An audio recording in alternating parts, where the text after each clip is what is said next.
Yo, my people. What is going on, folks? So I was gonna do a video about this. Hold on. What am I sharing here? Hold on. Sorry, let's get in here.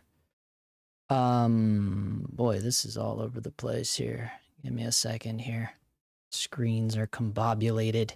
Let's get this in the correct position here. So, I did a live stream a while back where we were scanning film. I think it was like the second live stream ever that I did. And it was kind of a weird setup of what I was doing. I was like holding the camera on a C-stand. So I built this. This was like a DIY tabletop stand that I ended up doing. You can see like down here at the bottom is the Cine Still light pad, and then the little film holder, that plastic film holder at the top there is Valoi, and this is like a little wood platform, and I screwed in this pipe from Home Depot, like an aluminum pipe, and then with a Mayfer clamp I attached my Benro, the tripod that I use for photography, and my little Benro. It's like the turtle tripod head, and that's on a Mayfer clamp. And that was kind of what I was doing for a while. And then now I've been using this right here. So this is the Valoi easy35 attached to a Leica R 60mm macro L Merit with the 1-to-1 adapter on it. And so this is kind of this is what I'm using now, and I attach this on the A7C Mark II. The trick with this is that you got to have this duster in there. You know, that's the trick. Otherwise, this thing becomes a huge dust box. But it's not bad. I was gonna do a video on it, but I didn't. I don't think people on my channel care too much about that stuff. But it's got the light built in. Everything's built in.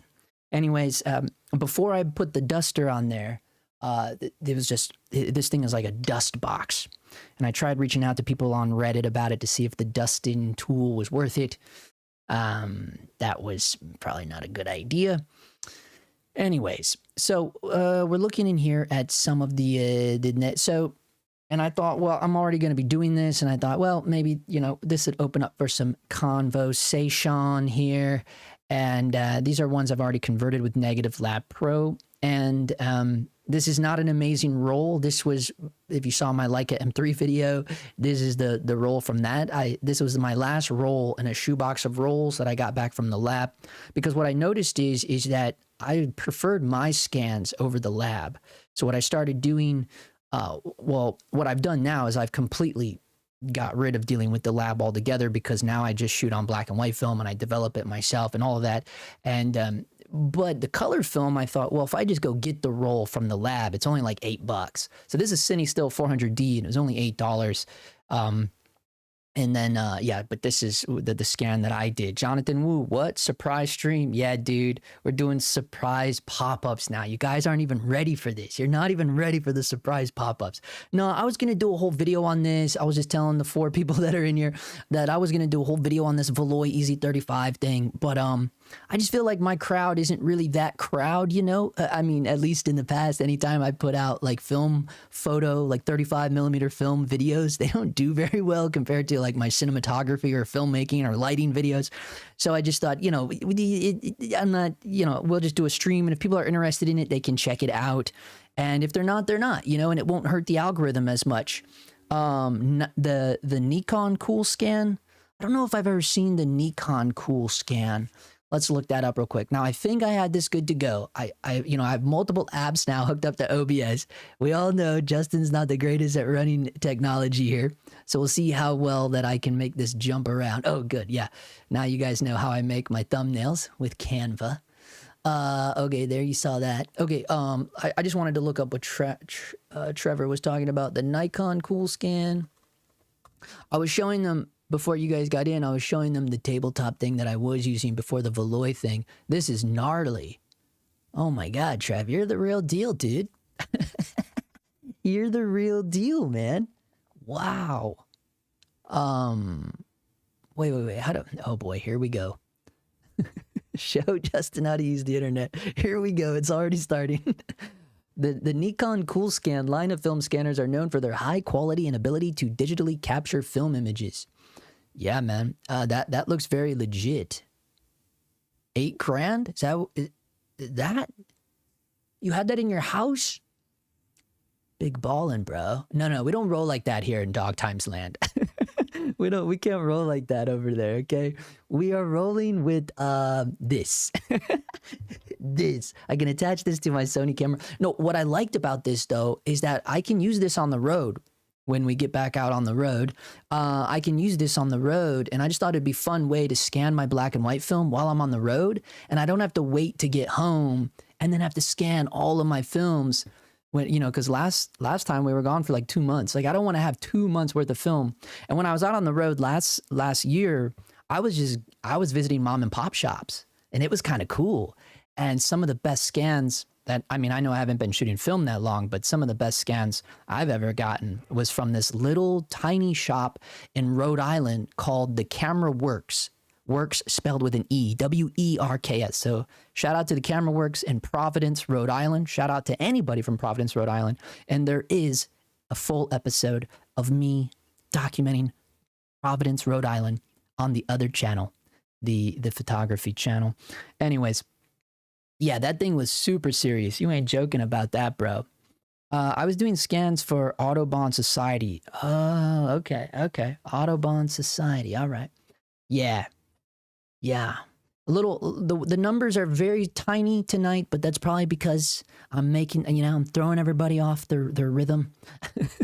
Nobody was expecting that to happen. Anyways, let's get in here and I'll show you what's going on with this.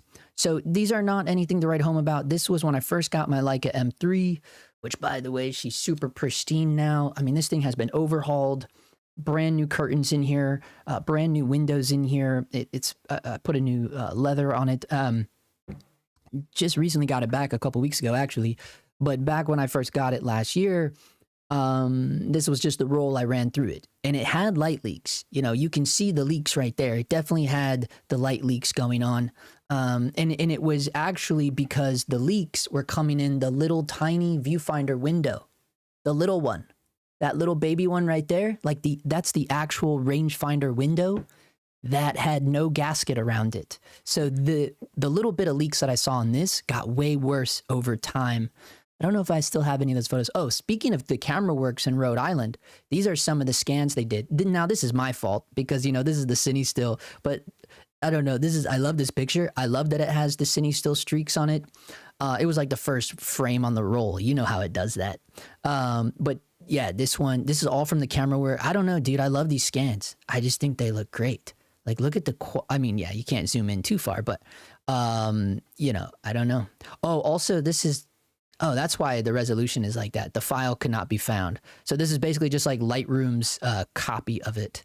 Because I don't have the actual image. But yeah, these are rad. These were with the M6. This is all Rhode Island stuff. But yeah, that's top secret. That's top secret, man. Anyway, so now I'm pretty sure since Negative Lab Pro and Lightroom are combined, I'm pretty sure you guys will be able to see the Negative Lab Pro. So I already scanned these in. Obviously, I scanned them in with the Valoi easy35 and the A7C2. I'm using the A7C2 right now as my webcam. So, you know, you just have to imagine, you know, we already scanned all this film. It's very, very simple, very, very fast. I use what is the Sony desktop application? It's called like Imaging Edge for desktop or something. I use that so I can see the whole negative, like, bigger than what it is here in Lightroom. Like, the whole screen is your camera's live view, and that's like so rad. You can just tether it with the USB-C cable, and I just hauled ass that way through the thing. And I'll tell you, it's night and day from trying to scan with the Leica M10. Yeah, man, the CoolScan 4 wasn't that expensive unless they become exotic. It does appear that way. It does appear that they have become a little exotic. That puppy was 6 Gs. Yeah. So, but before I do that, you know, you gotta, when you're doing color film with Negative Lab Pro, you have to white balance it off of the emulsion, right? All right. So then we do that. And then I'm just gonna kind of come in here and crop off the perforations here. Okay. and then I do Control N, and you guys should still be able to see this. But look, I can use Frontier as well. Were you using? Oh no, you said Cool Scan. Do they give you? No, I don't have Cool Scan as an option. Only Frontier or Noritsu. Trevor, you can probably answer this one. Which one's better? In the real world, which scanner do you prefer, Frontier or Noritsu? Because it seems like the majority of the photography guys, like the big photography guys doing this kind of scanning, home scanning, like guys like Kyle McDougall, he's a pretty talented dude. They seem to like go for this Frontier thing. So let's just see. And you should be able to see the adjustments. Yeah, just like that. Stuff's magic, man. I love it. Yeah, and you're still able to see the Negative Lab Pro tab over here. But what I like to do is for the settings, sometimes I'll just leave it as is. I'll just leave it on NLP standard because it's not bad, right? But since this is CineStill, they have a profile in here for CineStill now. So it just kind of makes it a little bit more interesting. But then I don't mess with the cinematic for the tone profiles. I actually go with these. I play with the highlight and shadow tone profiles.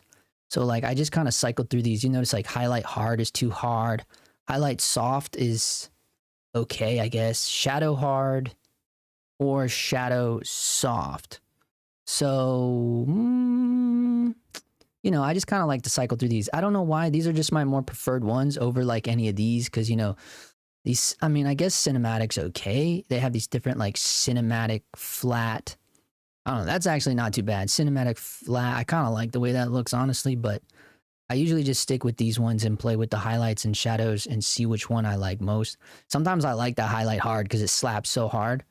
I know this photo sucks, by the way. It's not like, you know, this is literally just testing the, you know, like when I put that video out, someone was like, trash photos. It's like, yeah, like, you know, it's a test roll. Like people, it's like, what are you expecting here? You know, like you don't even know if the camera works. You just have to put a roll in it and go around. You know, it's like how else am I going to do a test roll? To just like shoot flowers in my backyard? Like, I don't know what people were expecting out of a test roll. It's like people think that I guess you're just going to get bangers everywhere you go, and that's what proves if you're talented.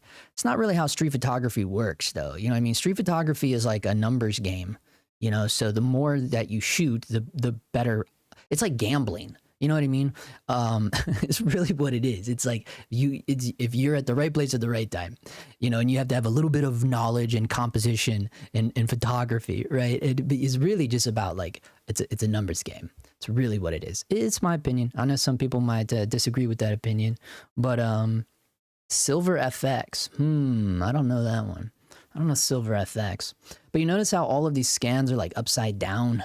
It's kind of my fault the way I fed it into the thing, but it's not a big deal, right? You can just flip it.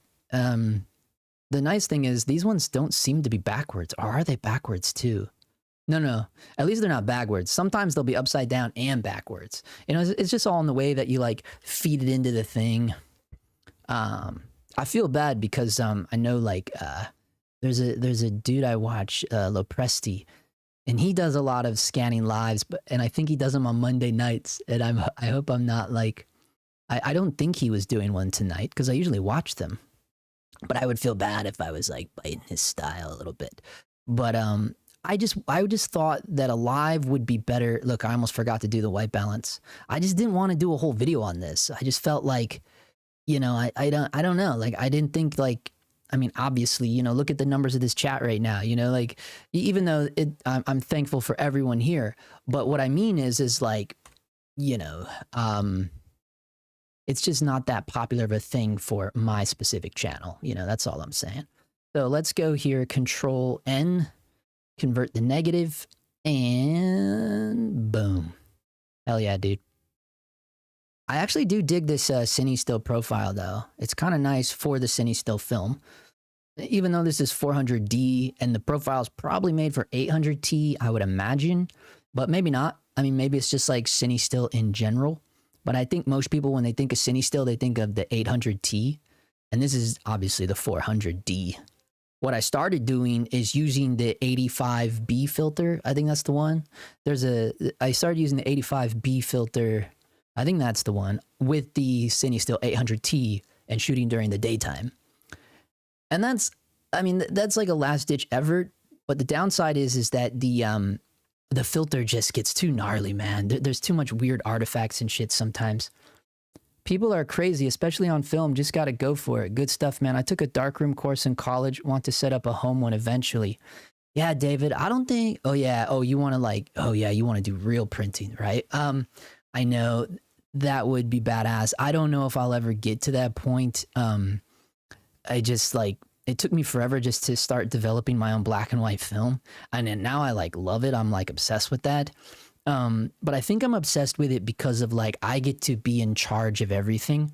Cause I'm a little bit of like an OCD control freak. And like the biggest downside of going to the lab is not only the cost, like I don't really care about that, but like what I didn't like about it is like, I don't know who I'm handing this stuff over to, you know? And I've seen like horror stories where people are like, oh man, the lab just emailed me and something happened and the whole roll's gone. And well, they're just going to give me like 3 rolls for free and my next 2 scans for free. And I'm like, wait, what? like, you know, like I can't like, if, you know, like if that would have happened to me when I was out on the road this past summer, I would have been devastated, you know, to like have a whole roll of a city that I was documenting and may not go back to for a long time. Could you imagine? Even though, I mean, if I'm gonna be honest with myself, it you know, it didn't really get a lot of bangers a lot of time, not on film anyways. It's very hard for me to like get good shots on film, which, you know, speaks more to my skill set. But still, at the same time, some of my favorite images, again, from my Rhode Island trip, some of my favorite images like these were on film. This is all with the Leica M6 and CineStill 400D. I absolutely love these photos. Like for instance, this roll. If this roll would have got devastated, like that kind of situation. So that's the kind of shit that freaks me out every time I go to a lab. But again, camera works, Providence, Rhode Island. I'm telling you, I've just been blown away by this lab. You know, and here in LA, I go to some amazing labs. This is all film, by the way. This is all film with the Leica M6. When I go, oh, I'm sorry, I lied. I think this might actually be the M10. Yeah, this is the M10. But these ones of the Street Fest, this is M6 with CineStill 400D. You know, but what I was saying is, like, when I go to labs here in LA, I mean, there's some of the biggest labs that some of the biggest photographers use. And I don't know, man, that little tiny lab in Providence, Rhode Island, I think that they do better. I really do. And maybe it's because they have a lower volume, you know, but I mean, these scans are killer. Again, they're like the best scans I've ever seen. And I was like, damn, this is what film can look like. You know what I mean? And then, so I think a lot of that drove me to like start scanning my own film as well, because I do think, and here's the thing too, maybe because they're delivering this like right out the bat and they're like, this is what it, and maybe like a lot of the labs I go to, I think they're just giving me like a flat thing. And honestly, that's not why I'm shooting film too, man. Like, I don't want to shoot film to then have to like figure out what that film is supposed to look like. You know, like that's what I love about a lab like this, that like just gives it to you. I don't know. And I know there's a lot of like back and forth about those specific topics as well. But long story short, like I like to be in control of the whole situation. Now I can develop it myself. If something goes wrong, I can only blame myself, you know? Now I scan it myself. If something goes wrong, I can only blame myself. But if you're scanning, you just do it again. It's not the end of the world. And then I use a Negative Lab Pro, and honestly, like I don't hate the results of Negative Lab Pro, you know, and I don't have to. I mean, you see what I do. I don't really get weird with it. I hate color grading, guys. I really do. And I honestly, I can't even touch the hue because of my color blindness, so I can't touch the hue at all. So I kind of have to stick with whatever I'm given. So if I'm adjusting anything, it's only like highs and lows, you know, and that's why I like that profile in there, the highs and lows profile. So, all of that to say, yeah, I don't know if I'll ever get to like doing the darkroom stuff, but maybe I would, you know, that would be hardcore. That would be very hardcore, David. Silver FX Pro is free. Oh, you're right. Yeah, Silver FX Pro. I know that one. Yeah. It's free now, I think. Hands down the best tool for black and white conversion and film emulation. Yeah, maybe. I don't know. I've been doing the black and whites with the Negative Lab Pro. I saw the Silver FX. I know what you're talking about. Yeah, I don't know, man. Negative Lab Pro has been like the first and only one I've ever used. I've never tried any of the other ones. Just didn't really Yeah, I know the one you're talking about. It does look good. It does look cool. This photo I fucked up, by the way, so we'll see when we get in here to negative lab. Convert this bad boy. So I just didn't have a long enough lens. But if you notice, there's like a dude in there. You probably can't even see it on your screens. There's a dude inside that circle. And this is where I realized like I see the world in a very tight lens, right? So, but street, like I can't shoot tighter than 40. Although I have done some street on a 75, but that's so insane, man. But yeah, this just ended up a lot wider than even, I mean, this is all with the 40 mil too. And I was like, damn, that's still super wide for what, like I was trying to like encapsulate this guy in the thing. And there's just too much dead space around it. It doesn't matter. It doesn't matter. It doesn't matter. But yeah, this is what I was talking about. I just mess with the highlight hard, highlight soft, shadow hard, shadow soft, you know, like because for me, like that's all I really want to fuck with. It's like, how do I want, do the shadows need help here or can I like crush them? Or do the highlights need to get like, you know, brought, or do they need to be softer, you know? And I don't know, this is so simple for the way my eyeballs are. I just prefer this, dude. And then you guys would have to tell me like, is the color fucked? I don't know. I honestly don't know. I couldn't tell you if it was. I don't mess with the white balance ever. I just leave it on auto neutral and just trust the gods. And then I just hit apply and there she be. I don't know. I just like it. It's super simple. We got it right the first time when we used film. Yeah, dude. To be fair, self-developing films have that risk as well. Of messing. Well, yeah. So here's the thing. Like I still don't. I'm not trying to develop my own color film. Like that's just too many chemicals for me. I only have so much patience. And so black and white is everything to test my patience. And I'm super lazy and I even use a monobath. Like I'm not even trying to mix the three little ones. No, I've been using monobaths the whole time. I started out with cine stills. It was okay until I got onto like the 5th roll. And now I've jumped to the Begay 1. They're a French. And yeah, so I've been using Begay 1 and I do like it more than the cine still. I don't like, here's the problem. I don't save anything in Lightroom. I might just have to switch to share my whole screen so I can share with you guys some of the black and white, but I am working on a black and white massive video. I've been testing not every, but I've been testing a lot of black and white films, a lot. And I have a lot more in the fridge to go. So I'm just kind of sitting on all those. But if you want to see previews of any of this stuff, you can see it in very small form on the Instagram at The Freeway Life. So that's like a new kind of street photography Instagram I started doing last year. Dude, you got me wanting to develop black and white at home. Yeah, it's super easy. I absolutely love it. And yeah, I use the Begay 1. I'm gonna do a whole. I promise you guys, I'm gonna do a whole video on it because again, I want to do it while I'm traveling. And honestly, when I saw Civil War, it's what got me excited about it. Cause like the girl in Civil War, she was shooting black and white. She's developing her own film, and I'm like, yeah, that's what I should be doing. Like she's doing that in war. I should be doing that. I can do that on the road, dude. And so I built myself. You know, I went to Harbor Freight and got a little case, and I got myself a little traveling lab. And I'm gonna show all of it, and that's why I jumped from what I was doing. I was scanning like this. I jumped from that to this, the Valoi easy35, which makes life super simple to just scan.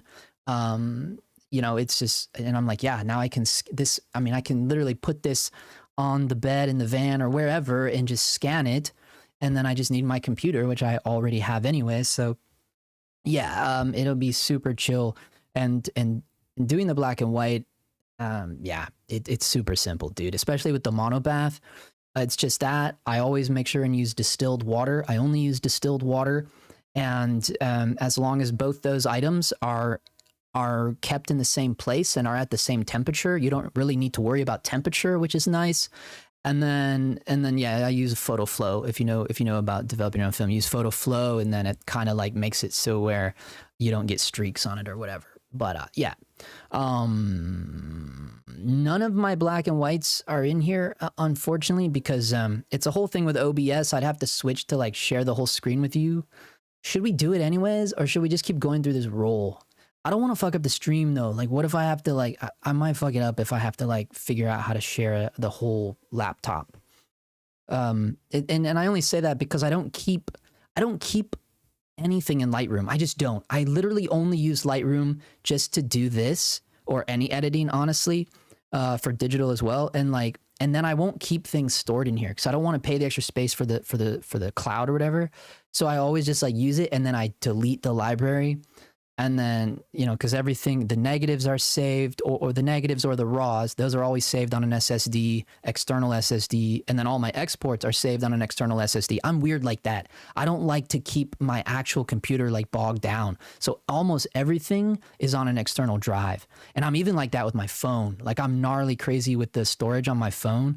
Like I don't like to get the pictures and videos stacked up. So like I'll either transfer them off, airdrop them to a drive, and then get it off my phone. I have weird, like kind of, I don't know. It's just a weird thing, a tick of mine, I guess. So unfortunately, I can't even share with you guys the black and white scans. That's why I say you guys can let me know if you think I should risk the stream of jumping to full screen, then we'll do it. Otherwise, we'll keep going through this shitty test roll. Let's see. Crapple though. Are you trying to say I'm crappy though? Thank you, BR. You're too late to the game. I've already called myself crappy many times, but thanks for trying. Okay, Trevor says, I still have all my development stuff and an enlarger in the basement. Yeah, dude. And some of those chemicals last a very, very, very long time. A very long time. Right? I mean, like, I've seen a dude like who was it? Like, Scott Balcom was in the live stream of a month or two ago when I was scanning film with the C-stand in the garage, and he was saying how there's guys that will develop film with beer. Develop film with beer, dude. And coffee grounds. I've seen that too, where they do it with coffee grounds. All kinds of crazy shit, man. Yeah, these photos suck, dude. They're so shitty, dude. That's another reason why I almost hesitated doing it, but I'm like, who cares, dude? This is just, and if you saw the M3 video, you've already seen these photos anyways, so it's not like, again, this is just like, I just got the camera and I'm just like, dude, throw a roll in and just like ride around on your bike and just see if the fucking camera works, you know? Like, it's not like I was even trying to do something special. And I know that's crazy, right? Like, I feel like there's a stigma around YouTube. Like, people are obsessed with, like, you can only put your best stuff on YouTube. What if a client sees it? And I'm like, that's the dumbest shit I've ever heard of. Like, I just don't have that mentality. I don't care. Like, I honestly don't care. Like, and you guys know, I'm sure you guys know that by now. The real ones know that I do not care. And I'm just like, fuck it, dude. Just put it all on. Who cares, dude? There ain't no, I've never had a client that knows me from YouTube. That's not true. That's not true. You know what? I've literally had people fly me across America because of my YouTube channel. So I can't say that. But what I mean is like, like, who cares? If someone sees my YouTube and that makes them not want to hire me, then that's probably a good thing, right? Like, honestly, that's probably the best way. Honestly, that's probably the best way to weed out your fucking clientele. Like, yeah, dude, if they don't really, but I don't know. That may only apply to my YouTube channel. Because I'm pretty much the same way that I am in real life. So it's like, it would be the best way. Cine still, look at these guys. Could have been cooler. This could have been such a good photo, but I don't even take time. I'm just whizzing by on my bike. I'm like, whatever, dude. I think we gotta go soft shadows, try to get up in there and on his face a little bit, man. Nah, it's just under. With his hat, he's just under. Honestly, though, that looks so much better than the lab scan. Honestly, no, just your computer. Oh, my computer is crappy though. Why is my computer crappy? I have a MacBook M1 Max Pro. I was debating getting the JJC one to use with my Nikon. Oh yeah, it's pretty much the same thing. I have heard that the JJC ones are very, very similar. I don't know. Does the JJC one have this duster on it? Do you get the duster? But don't get it twisted. That's an add-on. You got to pay extra for that. But it is 100% worth it. Because I didn't have it at first, and the scans were garbage, just full of dust. And I was blowing off each frame before I shoved it through. It was just so full of dust. That thing. I mean, look, these virtually have no dust on them. So I don't know if the JJC one has the duster on it. If it doesn't have the duster, I probably wouldn't go with it. I wouldn't. I'll also, by the way, I got mine off eBay. These Valois are very cheap secondhand, right? If you flag it, you can find them. But yeah, these ones now with the duster, I mean, look, it's like night and day. Actually, you know what? I want to open up the whole thing because I want to show you what the other scans did look like before I put the duster on here. Let me see if I can add it. It might get weird here for a minute. Let me answer this question first. Dude, I just got a Krasnogorsk 3 and modified it to Super 16 and threw some 8-sin rails on it. Looks wild. We gotta learn how to develop and scan film for sure. Oh, dude, hold on. I want to look up what you got. Hold on. Before we get crazy with the likes, I want to open up my whole desktop so I can share with you guys what the scans used to look like. 'Cause they used to look gnarly with all the dust on them. But before we do that, I want us to look up the... let's see, what was it? What is it? What did he say it was? He got a Krasnogorsk. I don't even know what that is. Krasnogorsk 3? Oh my god, dude. You want to learn how to develop cinema film? 16mm film? You're getting wild, dude. Now, this is cool though. I've noticed this is a new trend too. Like people shoot on 16mm.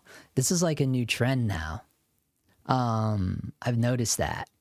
It's pretty popular, isn't it? There's like one dude that shoots all of his YouTube videos on 16mm.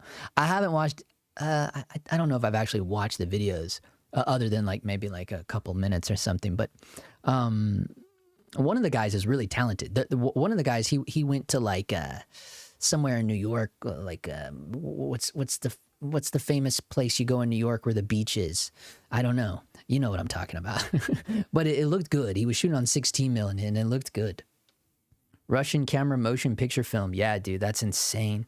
Dust correction is pretty easy for software though. Is it though, dude? I don't know. It wasn't for me, man. When I show you what I was dealing with, oh my God, it was gnarly. Okay. I'm going to attempt to... Which one should I fuck up? I guess I can fuck this up. Okay, the stream might get fucked. It doesn't matter. There's only a few of us in here. So if it gets fucked, it gets fucked. What I'm going to do is change this to non-application capture and just say display capture. Oh yeah, it worked. Is everything still good? Is everyone still alive? Okay, this is what we want to do. I'm going to go into this one real quick. Oh man, this might be a nightmare. Everything is a part of this. Everything is a part of this. Hold tight, hold tight. There's so many windows open right now. Hold tight. Okay, here we go. Here we go. Oh my God, dude, my whole screen is destroyed. My whole screen is destroyed, man. Okay, hold on. I'm just trying to get... Okay, here we have somewhere clean now. But look, this is a thing too. All of my, something happened here. Somewhere, something. Okay, here they are. Here's where it starts. Okay, you guys are on here now? All right, I'm going to show you. Okay, there it is. Screenshots. Okay, and then images. I hate it when it does that. Okay, let me show you now. So we're going to look at these. Oh, no. This is the one I used for the... Here we go. All right, here's what the scan looked like, bro. Look at this thing. Look at this thing, dude.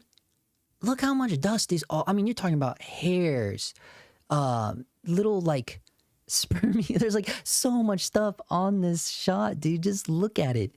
It's insane. It's so crazy to me. And this is what I was saying. I'm like, dude, this is too much dust. And this is me like blowing it off before shoving it through.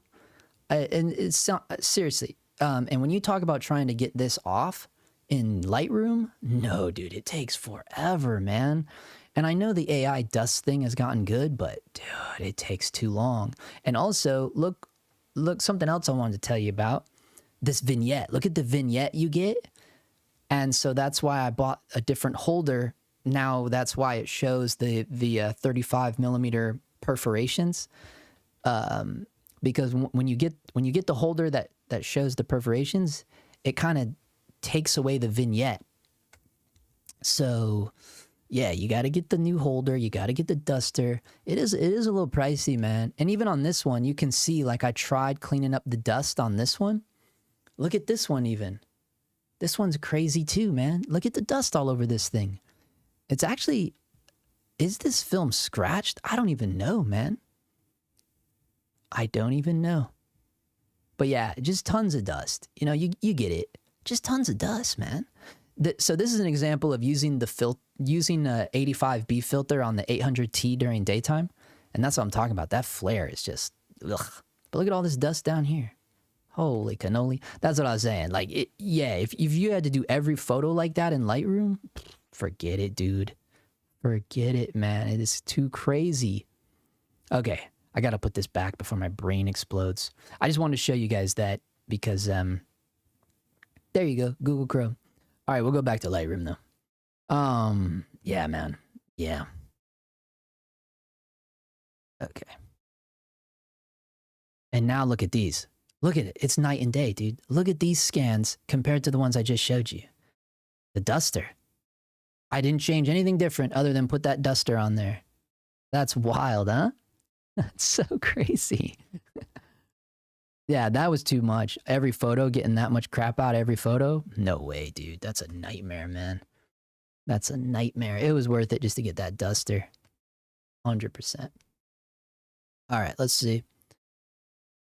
Yeah, you can scan it one frame at a time, but setting up with Raspberry Pi stepper motor is intense. Yeah, that's insane. I'm having flashbacks to adapting C-mount lenses to my Sony A7S. Yeah, I remember the C-mount lenses. Dude, there's a director I work with. He still uses them. He still uses them. I'll show you. I'll show you. Let's jump over to the music video that I did. You saw it. If you guys were on here last night, you already saw it. But we shot with these crazy ass lenses, man. For that music video, the Harper music video, insane lenses, C-mount lenses, C-mount zoom lenses. You saw there where you could see the circle because the image circle was too small. Let me refresh it. You can see it again because I don't have a play bar on this dumb thing. But you'll see it. This right here. The Super 16. Yeah. Shout out to Eric Richter. He was a director on that one. He loves those C-mount, like crazy old zoom lenses. He loves them. They are rad though. They're pretty wild, man. I don't like being able to see the inside of the camera. I don't know what it is. I don't like the peephole thing. I just don't like that. That's the only part I don't like about it. But yeah, C-mount lenses, dude, in the Micro Four Thirds day, honestly, I think the C-mount lenses are the thing I miss the most about like the Pocket 4K, the GH5, the OG Pocket. Like the coolest part about those cameras was the Micro Four Thirds mount and being able to use all that crazy C-mount glass. Because I remember too, there was a dude way up in the valley, like in La Cañada, and you could go there and he had a little studio with a green screen and everything, and he was like a C-mount master. He had like just so many C-mount lenses, and you could go there and you could test different ones out, and he had zooms, he had primes. It was the weirdest thing, dude. He was like this older hippie dude with like long curly hair. I swear to God, I think it was in La Cañada, and it was just like the weirdest thing. He might still have ads on Craigslist because that's how I found out about him. It was a Craigslist find, which made it even more hilarious. So like if you go here, right, and we look for like C-mount lenses, he probably still has the ads. Because that's how I found out. And you just go there and he'd let you try them all out. Yeah, I believe it's this guy. You see they're all listed nice too. He's got them all, dude. Look at this. A 6mm 1.2. 6mm 1.2. That's insane. So yeah, but on Micro Four Thirds, that's like what? Like a 12mm, right? Or what is the crop? I don't even remember. I can't even remember what the Micro Four Thirds crop is now, but I thought it was twice, right? So that would be like a 1.2 12mm. That's what I mean. He has all these like super fast lenses. Oh, this is definitely him. I remember now. He would show the little slate in the background. So this is a crazy zoom. Look at this. A 5.7mm to 34.2mm. F1. An F1, dude. So a long time ago, we bought some zoom lenses from this guy. And, Sunland. Oh, he moved. Nah, he used to be in La Cañada. Maybe I got La Cañada confused with Sunland, but I don't think so. Sunland is not where La Cañada is. Maybe he moved. because look how far away that is from La Cañada. He may have moved to studio. This is a long time ago. I mean, this is back in my GH5 days. But so we went to this dude and we got some of these old ass C-mount zoom lenses, but they were like this long, way bigger range than this. They were an insane range. I think at the narrowest, it would have been equivalent to like a 400 mil. But then at the widest, it was something like a 28. I think that's how crazy they were. I mean, the C-mount lenses are insane. And then we shot a little pilot with it. Let me see if I can find it now on my old website, just so you could see. It actually turned out kind of cool. We were trying to shoot it like The Office, kind of, you know, how they just like, I think it's too old. It's not even on my old website. Dang, that sucks, man. No, I thought it was still on here, though. Yeah, it's this one right here, the last chapter. So this right here, this is one of the shot. This is one of the frames. Like, look, they're not bad lenses at all. Pretty decent, honestly. Yeah. Oh, they took the video down. But here's some screen grabs. Yeah, it was Kelly Cofield Park, if you know her. She's in it. Yeah, and this is with those crazy C-mount lenses. They look nuts. But look, they don't look bad. You know, that's what I was saying. We kind of did it like The Office with like the interviews, like the, what do they call that when they sit down, like the testimonials or whatever? But it was about a bunch of like frat kids, the last chapter. Yeah, that's a bummer. They took it down. It used to be on Vimeo or something. Let's see. Your shots came out super clean. Would consider moving to medium format film next. Check out the Fuji GSW 690, aka the Texas Leica. I have heard of that thing. Let's look it up. I've been looking at medium format, but man, I know it's sketchy, man. Like they're a lot more expensive. Let's see. Fuji GSW 690 aka 690 aka. Oh yeah, I did see this one. See, that's still a lot of money though, man. I mean, that's yeah, I mean, even for old film, that's a lot of money. More than I would want to invest, you know? And then the film is more. It's like you get less for the amount of money you spend. It's like, it's a whole nother ballpark. But I know, I feel like all of my favorite guys shoot on medium format. Like Sternfeld. We got Sternfeld back here.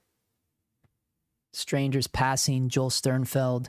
Amazing street portraits, all medium format. He's like one of my biggest heroes, and yeah, this medium format is no joke. Yeah, if you haven't checked out Sternfeld's work, man, oh my god, he does the best stuff. It brings up now I'm gonna get flagged. Oh my god. Yeah, dude. Yeah, you should just check out his books, man. The dude is so good. This is a good one here. This is a good print right here.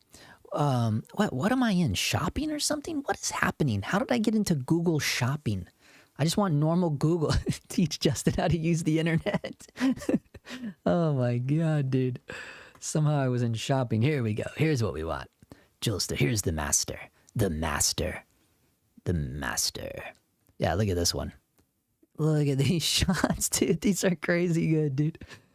Oh my gosh. So classic. This is classic. This one is classic. Like this, you know how bad, you know how many photos I took trying to look like this in like the Americana in Glendale? like I have so many shots with the back of people like looking sideways. You know, it's like you see these things and then you're like, your brain goes, yeah, you've seen this before. You know, and then you take the shot, or I feel like that's what it is, or maybe we all legitimately have the same instincts. Maybe we all have the same instincts. That could be just as true as well. I think that is true, right? Like I think a lot of photographers, cinematographers, videographer, whatever you call yourself, you're an image maker, right? I feel like we all have a lot of the same instincts. It's just even with the same instincts, not everyone is going to make the same frame, you know? It's not possible. It's just not possible. I mean, I think if you took 100 people and you took them out to wherever, you took them out, like this is very mundane, right? Like you take them out to this field, right? If you had 100 image makers out there, probably 10% of them would come back with photos that look very, very similar. But I feel like the majority would come back with different shots. I strongly believe that. Maybe that's having too much faith in our people, but I just believe that. I think the amount of people that would take similar frames is very, very small. I think it's smaller than what most people would think it is. And I think a lot of it is because, you know, people want to make something different. I feel like they do. I feel like most people want to make something a little different. Or at least maybe I hope that. I mean, I definitely hope that. But this guy is just a master, dude. I love Joel Sternfeld. He's done so much different stuff. Some of this is like mundane, and then some of it is just like weird. You know, you're like, what is going on here? You know? And then, yeah, just mundane, but then, I don't know, very normal. This is, you know, it's just like a huge, vast difference of everything. Yeah, I don't know how we got down that rabbit hole, but holy shit. Yo, Matt Stone in the house. Yeah, dude, we're having an impromptu get together tonight. Small party. It's a small gathering here. Yeah, dude, he still got the Canon C-mount zoom. The GH5 was such a good camera. I know, dude, it really was, dude. Yo, John 2000, the legend in the house. He just picked up a real Desire camera for my age. Bought the Sony A7R5. That's a kick-ass one, man. He said, but I'm only taking photos now. I can't last a whole day's worth of work anymore. I need naps. Hey, dude, 7R5. The biggest thing I liked about that camera was the screen. I love the crazy screen on that camera. I think that is so intelligent. It does tilt and vlog. Oops, sorry. It does tilt and flip out vlog style. I just think that's so cool because that's what I want as someone that does both photo and videos. That's what I want. When I'm doing photos, I only want the tilt screen if I'm using it at all. And I'm doing video, obviously, then you want the little thing so you can get different angles. But even still, I don't really care about the flip out thing. Like, I think it only applies for situations like this, like a webcam thing. Like, otherwise, like, a tilt screen I will take any day of the week. But I just love that the A7R5 gives you that option to have both.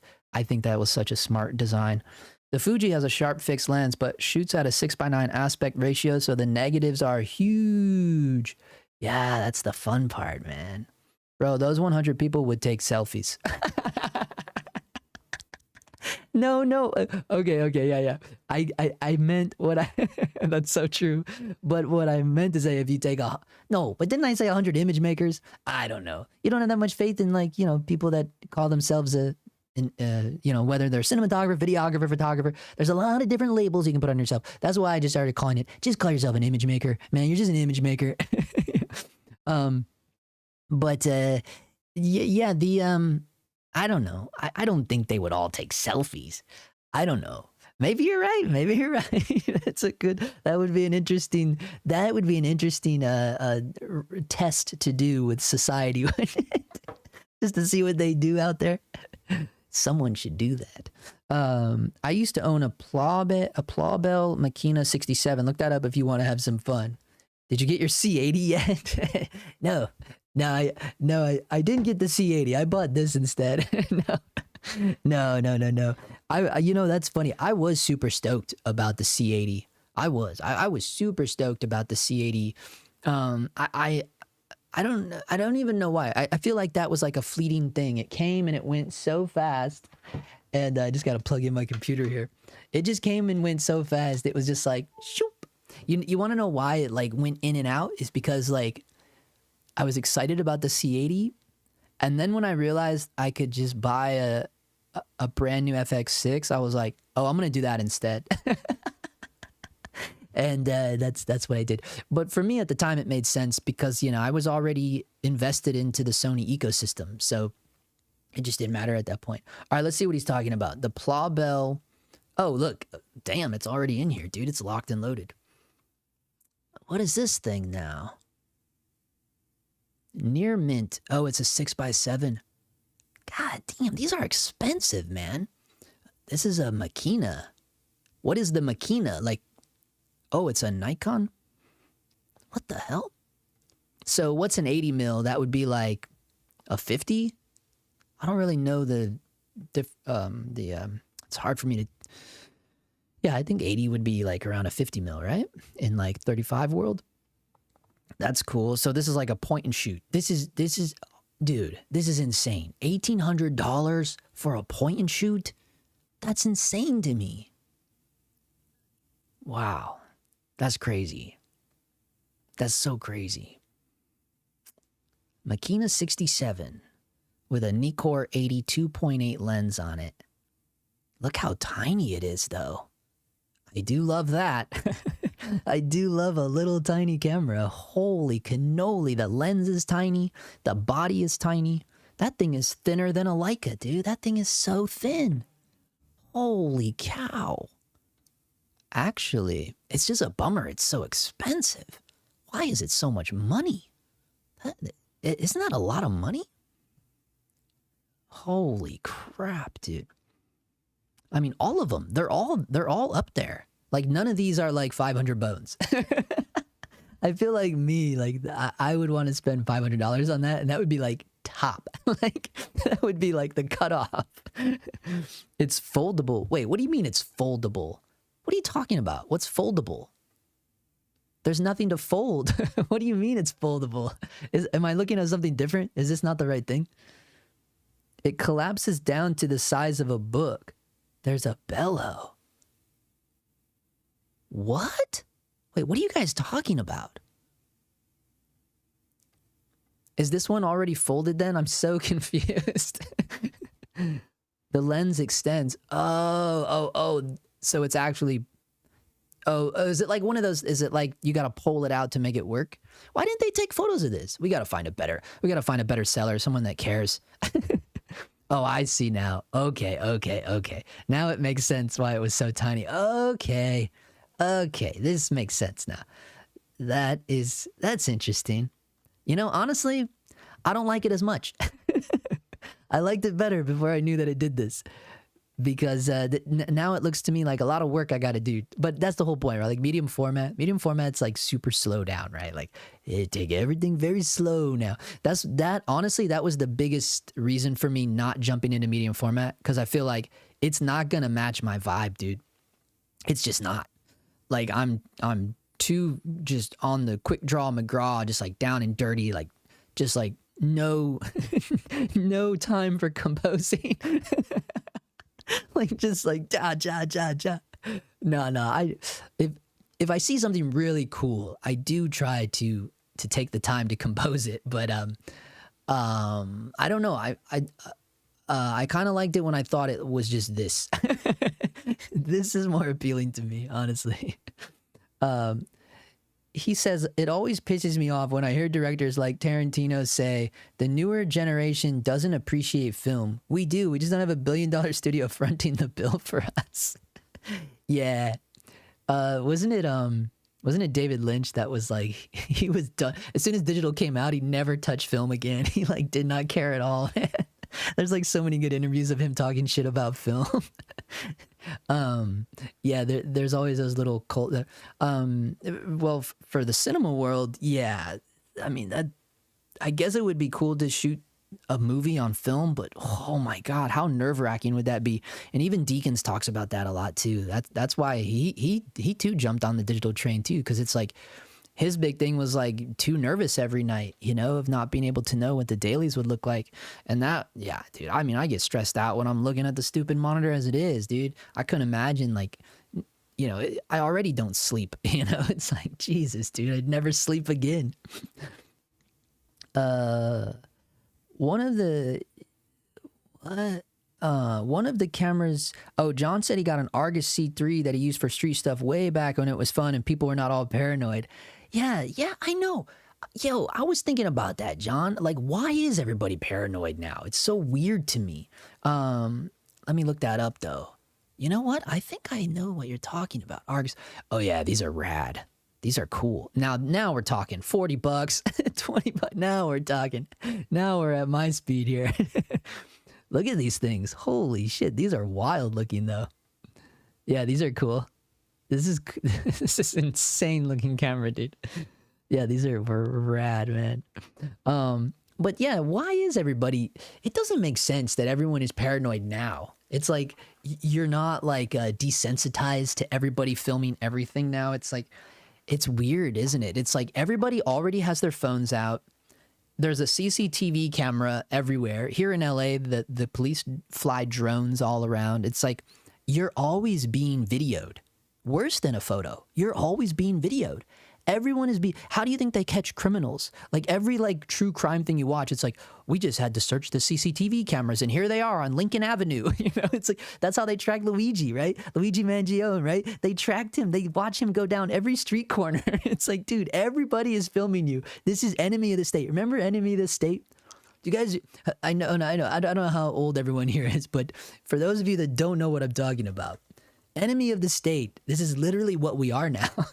Like, this is like, they predicted this in 1998. Yep, that's where we are. Thank you, Will Smith. It's like, dude, everyone is already filming, and yet people get mad because I take a shitty photo of them. It's like, dude, seriously, dude? Oh, it's so weird to me. It's so bizarre to me. It's like, you don't realize the world you live in. like there's like, people are yelling at me. I've had people like, and I get stopped all the time. And I think it's because I look so weird, right? Yeah, and it's like Cam Mackey said. Cam Mackey said I'm pedo looking, right? We remember that. So yeah, I guess he's right. I guess the whole world thinks I look weird because I feel like it doesn't matter where I am. Like I almost always get confronted. Almost always. So I've really gotten used to it. I think people see me taking their photo. They're like, that's bad. Oh, man. One of the cameras used by Win Wenders back in the days, he was shooting Paris, Texas. Yes, Paris, Texas. Now you're talking. That's right, dude. 1984. Solid year. Paris, Texas, bro. Harry Dean Stanton. Legend. R.I.P. R.I.P. dude, the legend. Have you seen Lucky? He was in Lucky as well.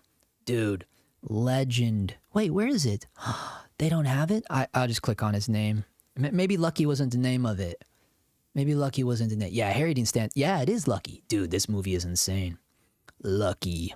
Yeah, man. R.I.P. No time for composing. That's hilarious. It's true. Like, very rarely do I. Like, even like my favorite shots. Like, we go back. Oh, I have to apply this. Man, I haven't been exporting these. Damn it, I haven't been exporting these. When did I stop exporting these? Hold on, man. I'm getting ahead of myself now. When did I stop? It doesn't matter. I'm not like trying to do something with these, but like, I just want them. You know, I'm like an image hoarder like that. Like, I'm like, no.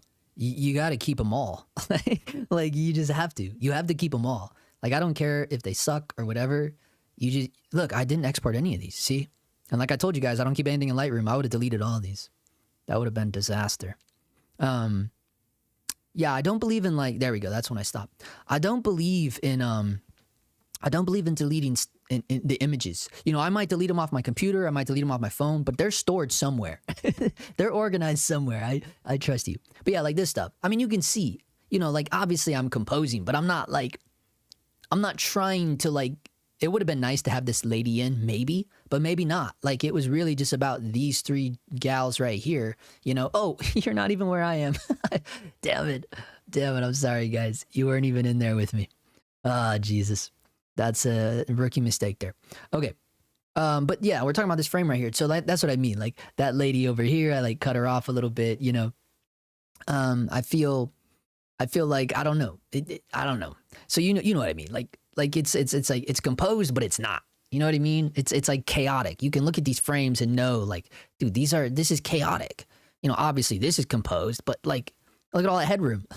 Like, what am I trying to be, like Handmaid's Tale or what? What's going on with the headroom?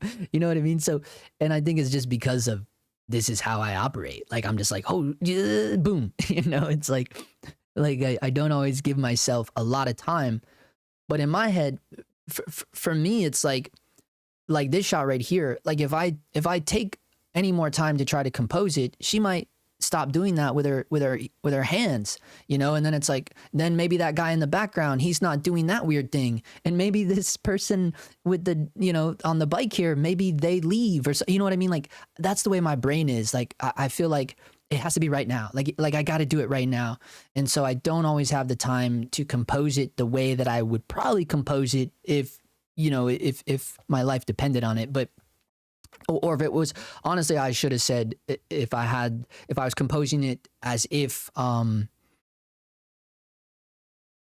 as if it was a controlled environment, right? Like if it's something controlled, then you're going to take your time, you're going to compose it. But when I'm just in the universe, I'm just in the world, I'm like, no, dude, it's right now. Boom, just take it. Who cares?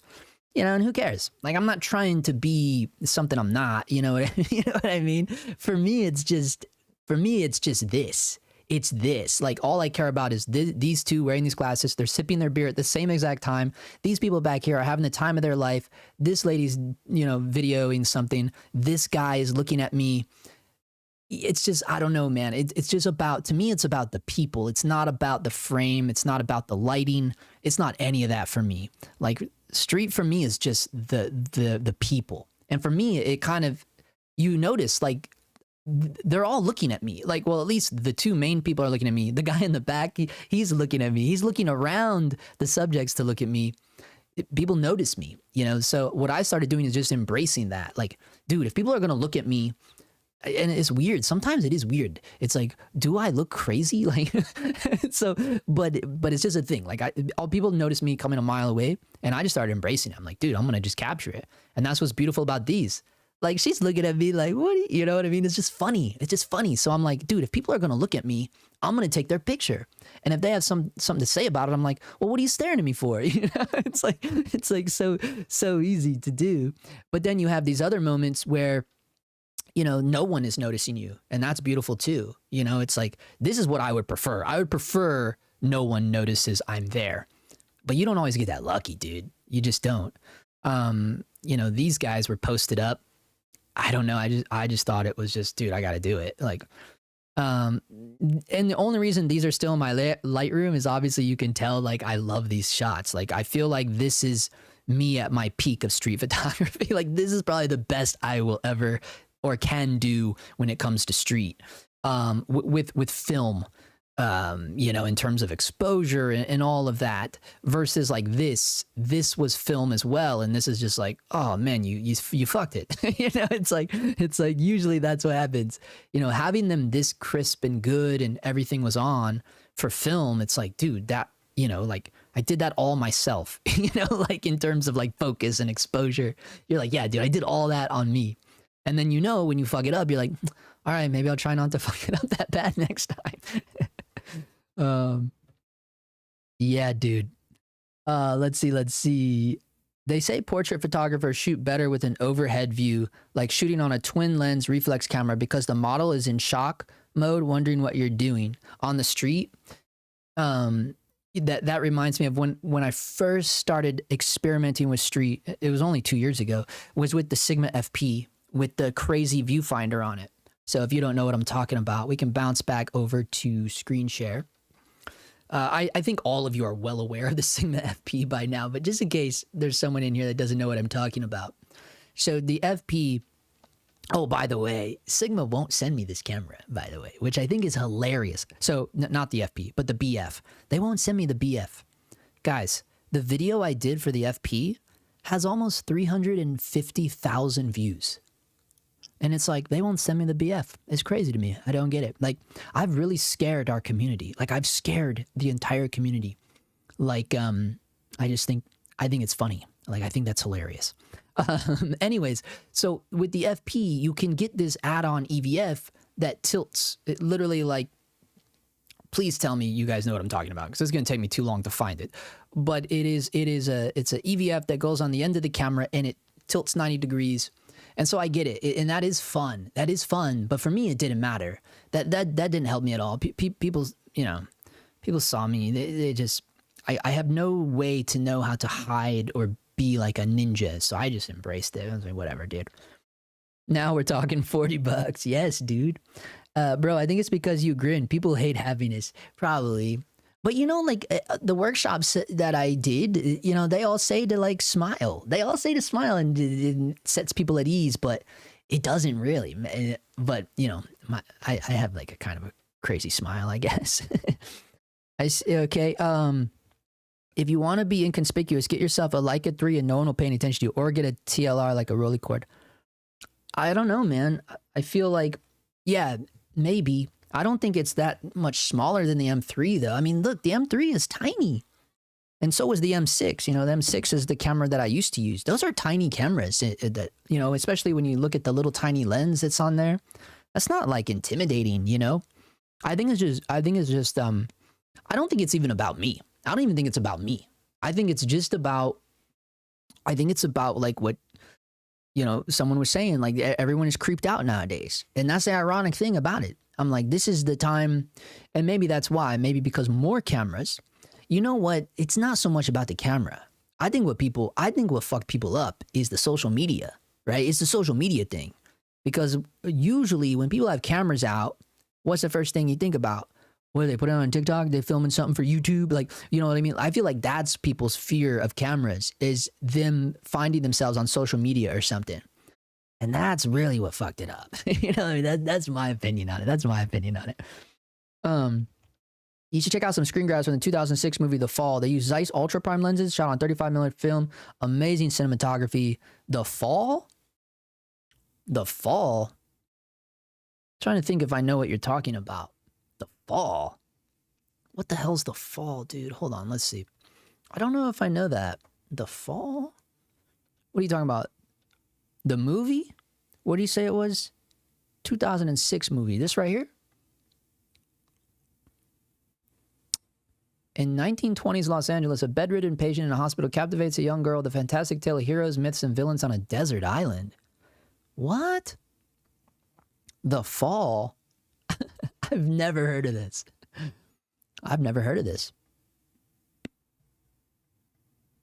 Let's see if they got any good grabs on here. Oh, we're almost at the end. The IMDb got messed up, and they started like putting all the like DVD art. Oh, there it is. Oh, why is it all like lit up? Oh my god, dude! Now I gotta go through it. Okay, here we go. Interesting. Okay, what do you say this was? Zeiss Ultra Primes shot on 35mm film. Interesting. Yeah, I've never even heard of this. I never heard of this, ever. Wow, live explosion? Or is that some CGI there? Look at this. This is weird. What is that? Like a... What is this movie about, dude? Oh, I see. Okay. At first I thought it was like a goat man, but it's just like a costume. Yeah, this is bizarre. This is bizarro. I've never heard of this. This looks nuts. Who did this? Colin Watkinson. Yeah, dude. He's the Handmaid's Tale guy. One of my favorite shows of all time. I love Colin Watkinson. I'm well aware of who he is because of Handmaid's Tale. That's crazy. I didn't know he shot that movie, though. I'd never heard of that movie. Oh, man, that's insane. I found some of my lost Super 8 cartridges I shot over 25 years ago. I'll probably send it out to get it developed. Yeah, dude. That's what on the other YouTube, the Freeway Life, I put out a little thing of the Super 8 that I did with the Leica Super RT1. I have it here. Should I dig it out real quick? Should I show you what I have? Let me show you what I have. This is what I took with me. So I shot a bunch in Providence, Rhode Island too, but it's for the doc. And I mean, look at that. It's in the case still. Yeah, so I got obsessed with Super 8. And I got this before we left last summer. And I still got a cartridge in here. The cartridge I was shooting with in Portland is still in here. It's not quite finished yet. So yeah, check that bad boy out. Yeah, buddy, the Leica Super 8. It's pretty good. Everything's still pretty good on it, too. All the frame rates work. It goes up to, what does it go up to? 57 frames? 54 frames. 54 frames per second and down to 8 frames. So from 8 frames to 54 frames, yeah, it's wild. The little handle pops down like this. Yeah, buddy. And then the battery pack sits on the back. It's not that big, though. It's just like that big. And it's wedged like a door stops. And it's soft, you know, so you can put your forehead up against it. Yeah, everything seems pretty nice on it. She got a nice zoom on it. Really nice zoom lens. It's all internal, as you see. All internal zoom. It's pretty rad. What is the range on this thing? Does it say? I don't know if I remember the range of this thing. 64 mil to 8 mil. But that's 8mm world, right? So 8mm to 64 mil. It's a big, long zoom lens. And I think it's a 2.8, I think. Does it say? No, it's a 1.9. Holy shit. Lycina Vario 1.9. Yeah, dude. 1.9. I didn't know that. So that's pretty decent. Yeah, man. So I still have a cartridge in there, and I think it's well, the film that I shared. Oh, it's in my dehancer video too. We didn't really look at the 8mm that much though, but I shared a whole short of it on the other YouTube at the Freeway Life, or the Instagram on there as well. Pretty decent. It was like my first time using it out in Echo Park, but then that was Vision 3 250D. But and I think this is like right now this cartridge is so there's that shop in Burbank. It's called Pro 8mm. They're who I used to develop the last one too. But they also sell film. It's like their version of 250D, which it's probably, honestly, it's just probably repackaged. You know, if we're being real about it, they probably just repackaged it. Yeah, dude, I love it. It's a cool camera. When I took it out to Dodger Stadium, I was shooting a thing at Dodger Stadium. That was actually the first time I used it, and I fucked up the frame. I had the wrong frame rate on, so everything was like super jerky. Plus, I'm doing handheld. But the one guy that I had it out there, and he was like, "Is that a?" He thought I was checking people's speed. he thought I was a cop, like checking people's speed as they're going over the hill. I was like, hell yeah, dude. Oh man, yeah, dude, I love Super 8 though. Justin, you kind of started a cult following with the FP, bro. That's what I'm saying. Not kind of, like it totally happened, to the point where people got bummed out at me for bummed out at me, like disappointed at me when I got rid of it, to the point where they like unsubscribed from the channel. Like there was a mass exodus from my YouTube channel when I put out the video about I sold the camera. And then I was like, damn, dude, that's the last time I've made a video about selling anything. I was like, dude, if that's going to be the response, man, I was like, dude, it don't matter. Like, no one needs to know when I sell something, you know? It's like, that was so crazy to me. But that's also when I learned, that's also when I learned that, you know, there's really big fan loyalty around brands. And honestly, that's kind of when I switched up, you know, kind of glorifying brands so much. Because I'm like, dude, this has got to stop. Like this has got to change, you know? And the only way I know how to change something is just to start doing it. You know what I mean? Like, so to me, I was like, no, I'm not glorifying. Like, you know, because that FP video, man, that was all done on my own accord. People to this day, I mean, it's still one of my top viewed videos. Hands down, it is my most viewed video of all time. It literally is. It has almost 350,000 views. And I still get comments and views on it on a daily basis where people are like, yeah, and how much money did Sigma pay you? And I'm like, dude, Sigma didn't even know that I was making that video. They knew nothing about me. I bought that camera with my own money. Like, people had it so twisted. But it does come across like that a little bit, doesn't it? It's like, yeah, dude, like, especially if no one knew who I was, had never seen any of my other videos before, didn't know that I'm like this just abnormally passionate human being about everything, right? You would just think like, dude, you know, and that has a lot to do with it too, because I'm just passionate about everything. You know, I'm passionate about, you know, talking about fucking something we're looking up at IMDb Pro, you know, like I just don't have like a gauge to know where to be passionate or not passionate about things. It's just the way I am as a human being. Like I have no way to gauge that emotion or whatever it's called. So it's just like people that see me or hear me for the first time, they think like, dude, this guy is like obsessed with this, or he's super intense. But the reality is like, I actually don't care that much as people think I do. It's just because I'm just like passionate about everything, right? But then like that day is over, I go to bed, the next day I wake up and it's like, oh, we're just, you know, now we're on to something new again. Like it's on to something different, you know? But I think for most people, they don't have that abnormality, right? So it's just like, they're not used to someone like me that is just like super passionate about shit, you know?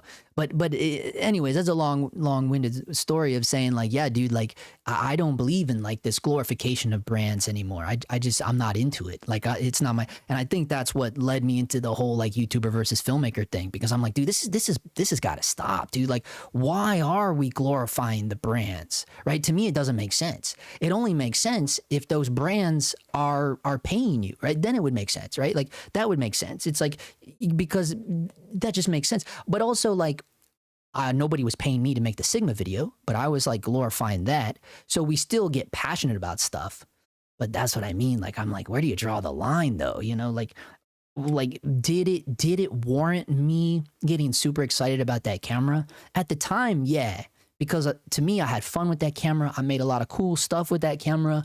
Other people learned about the camera. But at the end of the day, the fun for me only lasted 9 months. And then I was like, I'm kind of done with this camera now, you know? And a lot of people were pissed off about that. Which I guess I understand, but there's also part of me that like doesn't understand it, because it's like, why are you basing your purchases on what I'm buying? Like, I get it, like you come here for advice, right? And yeah, I'm all about that. I love sharing my advice, experience. That's the whole point of it, right? But at the same time, like I don't expect you to buy and sell every time I buy and sell.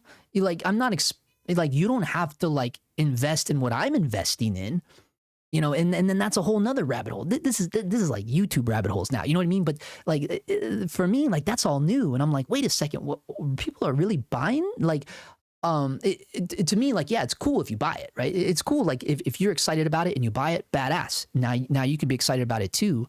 But then, like, you can't get mad at me because I decide to sell it. You know, that's like high school shit. You know, it's like, dude, like if you and I are both into like, you know, Toyota or whatever, like fuck whatever, and we both buy like the same Toyota truck, you know, we're both driving it around.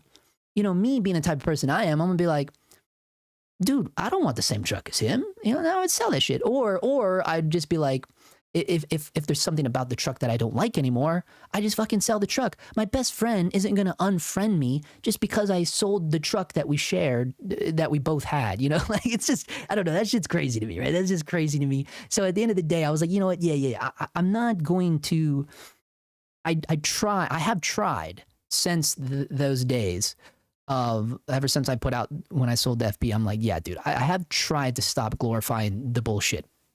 And I think a lot of it has, the videos speak for themselves. Obviously, it started a fucking war, but you know, I don't know. I don't even know how we got down that rabbit hole now.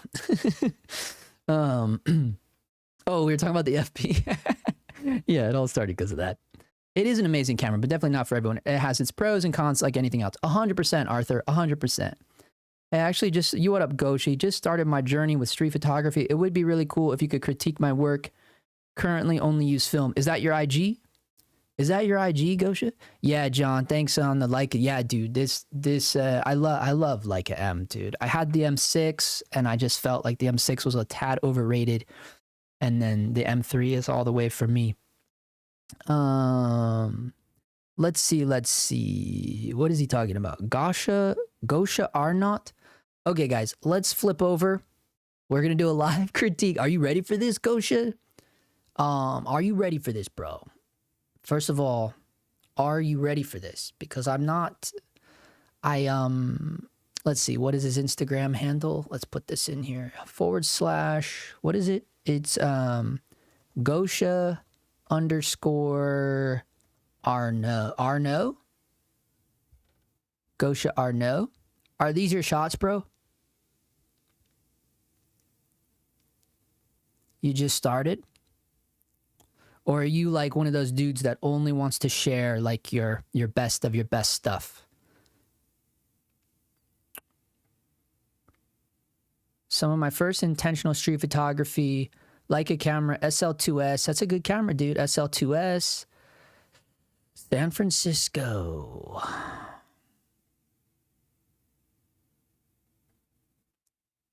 Yeah, classic mirror shot. Classic mirror shot. This one's cool. This one's cool with the glass. I see what you got. I see what you're doing there. Going for this is like classic Friedlander. Classic Lee Friedlander kind of shit. Look at this. Interesting. Like I said, everyone has this shot, right? Everyone has the shot of the person. Yours isn't quite profile, but he's almost there. This guy's profile. This one's not quite. This would be the one that I would try to get more central in the frame and wait for him to go more profile. But that's just, you know, that's just the cliche thing. You don't have to do what I would do. This is cool. This is in San Francisco. Yeah, this kind of looks like a place in Portland too. Or not Portland. I keep saying Portland. Rhode Island. Providence. This is cool. I see what you're doing. The lens is not really ideal. See this like stop sign flare? But that's not anything you can control. That's just the lens you chose to use. But it does give away like the direction the sun's coming in, right? Like this is clearly the sun's blasting the lens. But I see what you did there. The guy on the rock there, the ledge. Yeah, dude. I dig it. It's, you know, street photography is a really tricky thing. This one's interesting, right? Like you chose to cut this guy's head off, but then you got them down here. This is kind of interesting. Honestly, this is a pretty interesting picture, you know? When you first look at it, you're like, oh, dude, you cut his fucking head off. You you ruined rule number one, right? But then when you really look at it, you're like, nah, it kind of makes sense. You know, if this was intentional, this was like a very like super philosophical artsy thing to do here. Like you cut that guy's head off, but then you got these weird heads down here, right? Like if you really wanted to get foo-foo about this, you could break it down like that. I'll give you the benefit of the doubt and say that it was intentional. This is rad. I'm always a sucker for these blurry shots too. Yeah, I love a good blurry shot. Yeah, I love it. Yeah, now this is your best stuff right here. Honestly it is. This shit's rad. Yeah, I love this shit. And I love that you're like, yeah, you're biking with them. Like this is probably the best one of the set. Like this makes you feel like you're in it. You know, like this makes you feel like you're in it. You're in the DeLorean, dude. You're with them, bro. These are good. These are rad. I like these. I like that set way better than that first set. I wasn't a big fan of the first set. Classic sky shot. Okay. All right. I see. Where is this at now? Just walking around. Oh, Sacramento. This one's cool. Nighttime blue hour stuff. That's cool. CHP. This one's kind of cool. This is like the kind of shit I do too. Like the focus on the old cars and shit. The cliche old car shot. It's an interesting choice you chose to do and include the house and half the van. A little bit different than what I would do, but yeah, man. I like that blue hour shot though. That's kind of cool. And then what do you got here? Yeah, the biggest thing for me, like a lot of these are too far away, you know. But maybe that was the point. You know, it's too like, you know, I don't know what you're trying to do, dude. But to me, like it's almost a little like this one makes a little bit more sense, I guess. But you seem to be like more. You're like the kind of person that's like more about the world, and I feel that. I certainly have shots like this. Like, you know, the role that we first started this stream on was very mundane. And that's, you know, that's like, you know, we all have our mundane photos. And then this one's cool. Now, I like this. This is the kind of shit I do too. Like, I like this. This is cool. But yeah, we have our mundane. We've all done, you know, the reflection shot. Yeah, I see what you got going on here. Yeah, dude. You know, street photography is so subjective, man. It's like, don't, you know, that's the thing too. Like I see people all the time doing street photography workshops and stuff. And I mean, unless you're going to a workshop with a goat, like a proven goat, like Meyerowitz is still out there doing workshops. Like if you can go do one of those workshops, it's worth it. But for just random ass fucking people on YouTube and fucking Instagram that are doing like, come see my workshop. I'm like, dude, no one fucking cares about your workshop, dude. It's street photography. You know what I mean? Like you have to be a proven goat, in my opinion, to go take street photography with someone, you know? That's just my opinion. I know that'll probably piss people off, but that's the way I feel about it. You know, it's just street photography. It's like who fucking cares, dude? It's like it can be whatever it wants to be. Here I see these are your film photos, huh?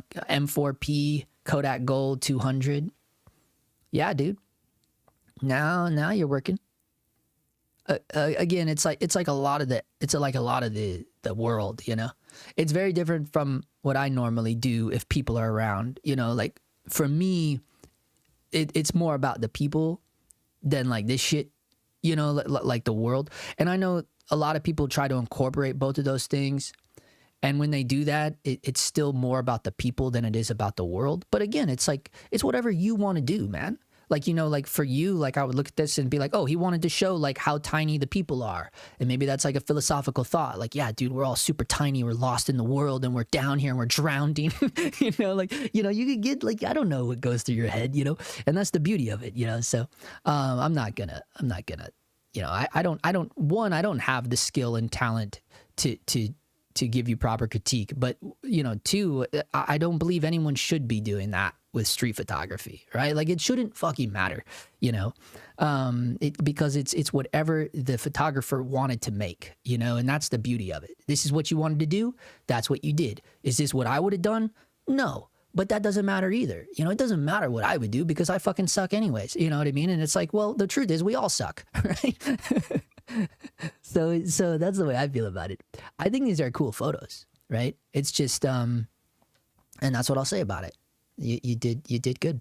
You did good, kid. And you started at a great time, you know? And as long as you don't end up in a world like me of doing drugs and alcohol for 12, 15 years, you'll be good. So don't fuck it up, man. Americans are so oversaturated with marketing that we see the world through the lens of brands. Yeah, dude, we totally do. It's literally how they were able to overcharge us without even challenging. People buy Nike for $1,000 just because of marketing. Boy, he's on a roll there. Jason, what up, dude? He says, I don't see you glorifying gear. It's more like showing people doorways into the craft of filmmaking and storytelling with some acting every now and then. Yeah, I've been trying to do more sketches and stuff just to kind of lighten the mood, man. But, you know, I go too far sometimes with those two. You know, it is what it is. The problem is brands are in it for money, not for loyalty. They are not loyal to their customers. Then why should we be loyal to them? Yeah, I feel that too. I feel a little bit of that too. It's because it's the thing I always say, like, they don't care. Why would they care? Why do they care about us? They don't, all they care about is our, you know, the wallet, you know, because they have to. You can't fault them for that. You know, you can't fault them for that. They are out there. They're trying to run their business, you know. But at the same time, I'm like, I don't understand like the loyalty, like the fanboyism, you know. And you guys have all seen those videos. I'm breaking up with Sony. I'm breaking up with or whatever it is, you know. Meanwhile, you know, I just do the, well, I'm selling this, and people lost their minds. It's like, okay, whatever. Oh man. Brand is identity, bro. Of course they'll get mad if you sell the brand that represents their identity. That's scary, though. It shouldn't represent your identity. That's a scary thing. See, my mind doesn't think like that. I don't care enough about that stuff. But I know it's true. It's a real thing, man. It's definitely a real thing. It's sad, though, bro. That's sad. We'll just chop these up and we'll get out of here. But we have quite a bit of ways to go. And I know, look at, I do lose a hella resolution, huh? It went from I think it went from damn near 8K to 6K with the crop I have to do. Not ideal. Like when I did the tabletop scan, I would get it perfect. So you can't really do that with the Valois. It's a lot of messing with the tubes and stuff, but I don't care. It's 6K resolution is still really good. Look at that. See, this is why I can't critique the homeboys' work, because look at this shit. You know, again, this is just a test roll, though. This isn't like anything I'm trying to do. It wasn't like I'm doing a book on abandoned houses with basketball hoops. No. You know, I'm just riding through the hood, trying to bust this roll off to see if the camera worked. That's all. That's all it was, man. But that's what I mean. You know, I take mundane photos. Why do I do that? I don't know. I didn't really start doing that till we moved way out here. You know, I'm not really in the city anymore. So I'm left with what I have. And if you want to talk about people, you know, getting freaked out, you take their photo, you know, the smaller the town is, the harder it is to do the type of photography that I normally like to do, you know. So I think that's a lot of the reason too why I was just like, man, let me just ride around and just see what's going on. And it's probably, honestly, it's probably more creepy that I'm taking photos of their houses. Let's be real.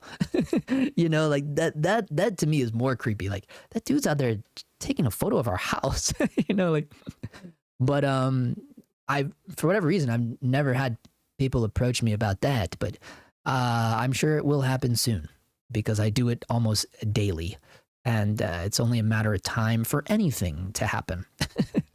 You know. But yeah, this is my homage. This frame right here was my homage to Robert Frank. The classic palm trees with the car and the thing. Where's my Robert Frank book? If you don't know what I'm talking about, I'm gonna show you right now because I knew I saw this photo before. I'm like, that's an interesting thing. And then as I'm riding away, I'm like, oh, Robert Frank. Now I knew I saw that image somewhere. See, I'm a fucking hack, dude. I'm a copycat. Like, I will steal your shit, dude. You already know I will, dude. But that's what I mean. I did it subconsciously. I did it where I wasn't even aware that I was doing it, right? And because somewhere deep in my brain, I had that frame in my head. It was somewhere buried deep in a filing cabinet of a covered car around palm trees. And it's definitely a similar shot in this book, The Americans. And that's what I mean. If you consume enough content, and I feel this is for all of us, I feel like it applies to all of us. Watching movies, we're shooting video, you know, we all consume so much content where we can't even remember. We can't even remember the content that we literally consume. Like, that's a true thing. Like, that's a scientific proven thing. Like, we consume so much content nowadays that our brains literally can't keep up with it. Like, we just can't. But it's all still in there. It's all filed in there. It's still in there. You know, once you see it in your brain computes it, it's in there. Like, you can't erase it. So here's what I'm talking about. Here's the Robert Frank one. Look at that, dude. Look at that. Hold on. Let's go full screen so you can really feel it. Let's go full screen so you can really feel this here. Here, look at this. Look at that. It's almost the fucking same fucking photo, dude. His is way better, honestly, but let's be real. But, you know, look at that. That's hilarious, dude. That's so funny, you know? So I saw that photo. It's in the brain. And then that's probably what prompted me to take that shot out on the street. You're like, but then you're like, oh, you know, you realize it like an hour later or something, like, wait, what is that? You know, I don't know. I think it's just funny. Let's see. You don't usually pick what you post?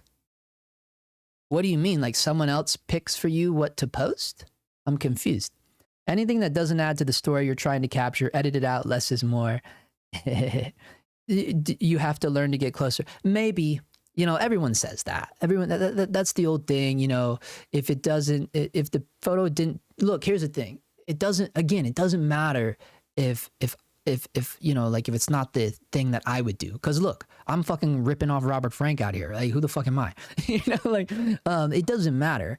But the thing is like, if you wanted to get, you know, if you wanted shots more like this, I mean, obviously, yeah, I'm very close. Is this something that you like though? Like, I don't know. Like, you know, like it's not everyone's cup of tea. You know, that's what I mean too.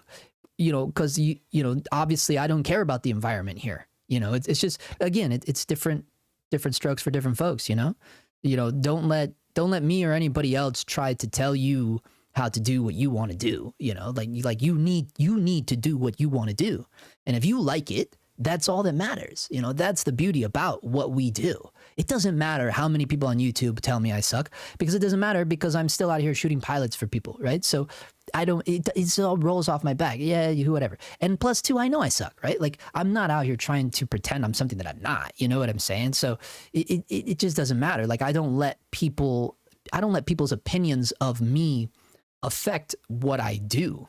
You know, it still hurts. Don't get it twisted. I mean, everything hurts. Like, I have emotions, you know, I'm not like a fucking robot. But at the same time, I'm not going to let it affect what I'm doing. I'm not going to let it affect the work that I'm creating, you know? Do you think Nikon will eventually come out with their own cine camera using red tech, or will they just shelf it? Yeah, I 100% think that's what they're going to do. I think they are going to consume red, and they have all the technology, they have all the engineers. Like, they are red now. They are red now. It's their ship now. They're the captain now. You know what I'm saying? And that's my prediction. That's been my prediction from day fucking one. Like, you know, dude, like, dude, yeah, that's their plan. Consume it. Now it's yours. It's literally what happened when Sony bought Minolta.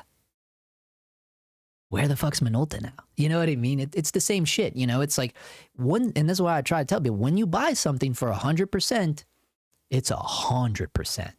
You know, and everyone is trying to make it something that it's not. It's like, no, dude, 100%? Like, what does 100% mean to you? You know?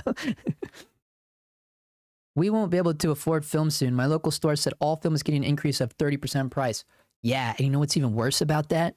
There were a bunch of companies in China this year coming out with new film stocks.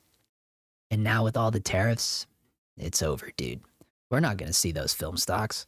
I mean, why would you spend that much when you could just, you know what's going to happen? Kodak's going to be dominant AF. Like they already are, right?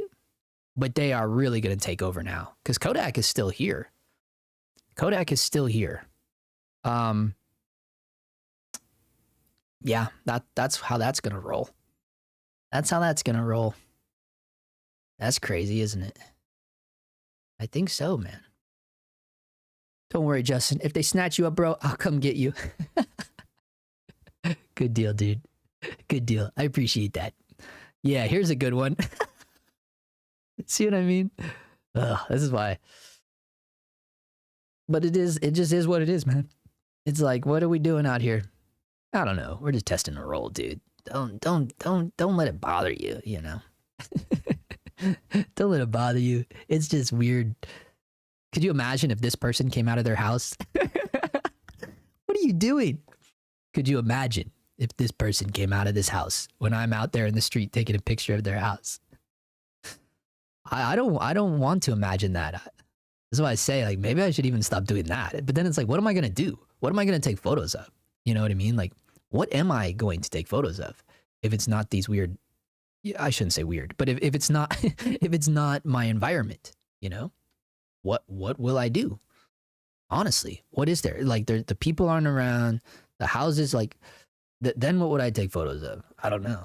I'd have to like start going to downtown LA like every day. And I have debated that, and that's going to get so old. It's going to get so old having to go there all the time. But I'm sure like people have made bigger sacrifices, right? Tariffs will slow down innovation. Probably. 100%. It's sad, huh? I just bought 3 rolls of gold 200 and 2 rolls of portrait 400 just in case. Cost you 100 Canadians? Oh my God, dude. 5 rolls of film. Wow. Still, film and motion picture film just have that look digital can't touch. Yeah, dude. I know. I caught the bug too. You catch the bug hard, man. It's a bummer when you do too, because you're like, fuck, dude. But that's why I had to go. I don't really shoot color film anymore.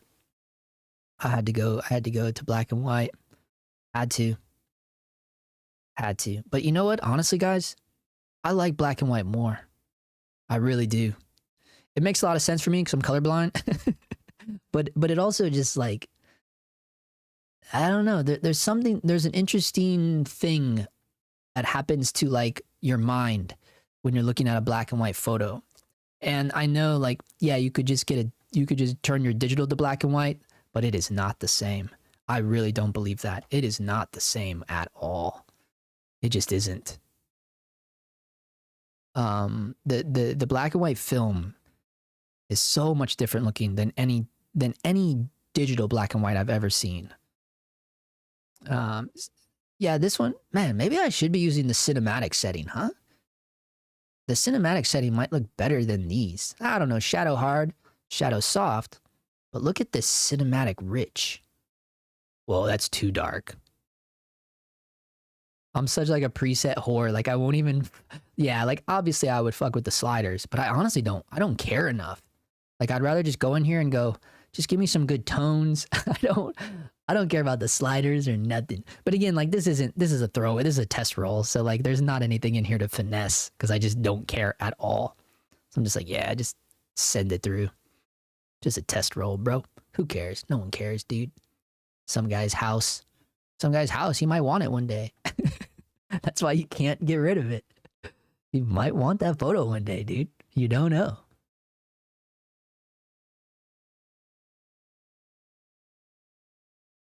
All right. I guess Monday nights are just slow night. Plus, two, it caught everyone off guard. I'm a Sunday night streamer, not a Monday night streamer. I can't be doing this, bro. Too many people, man. I disappointed too many people. But that's why I just didn't want to do a whole video on this. But I thought if anyone is interested in this whole thing from the Valoi to the Negative Lab Pro, I kind of dig it. I kind of like all the profiles. I like that they already have Cine still in there. I like that I can do this quick thing with the tone curve and not really have to do anything else. But again, this isn't like a precious photo. So, you know, if you wanted to tweak it though, you certainly could. You know, you see all the sliders in here. You can tweak all this bullshit.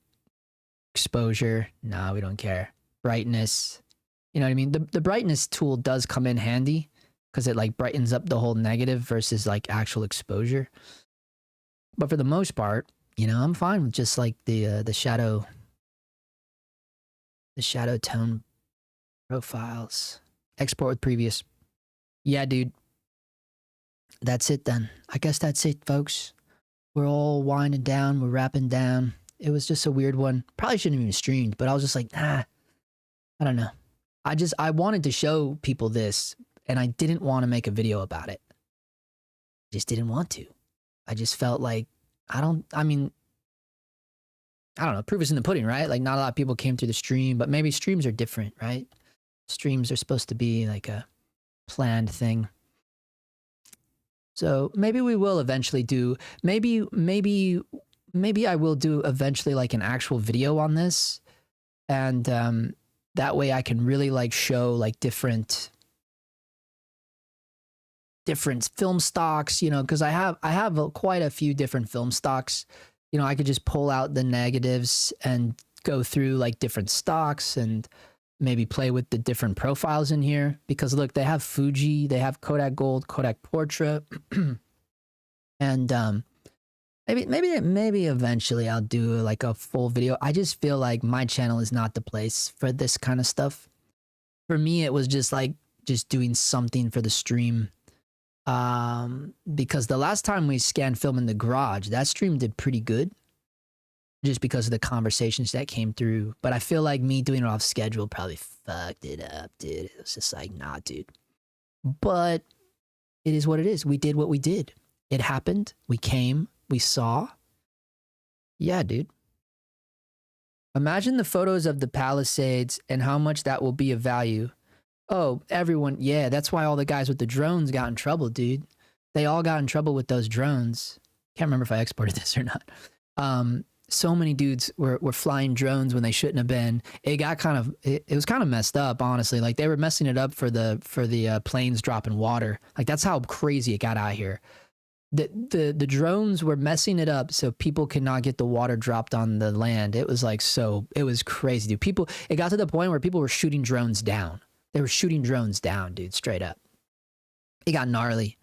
So that's why I didn't really go out and mess with that too much. I was like, you know, like, but there were like, you know, I did the one video, I don't know if you guys saw it. I videoed some survivors like that came down the mountain on a horse. That was wild. If you haven't seen that video, you should go check that out. Like, and that was kind of cool. But I documented it on my camera, my big camera, the Sony FX6. Like I for real documented it. And so those people, you know, we met them, we filmed them, very documentary style. And I was really hoping to like be able to do a, go back with them and go back to their houses and do like actual portraits. Like I wanted to take like some black and white portraits with them with the property and stuff, but it just didn't really, you know, people are going through that stuff, you know, and I understand. It's like, yeah, dude, this is not the time to be doing like a photo op.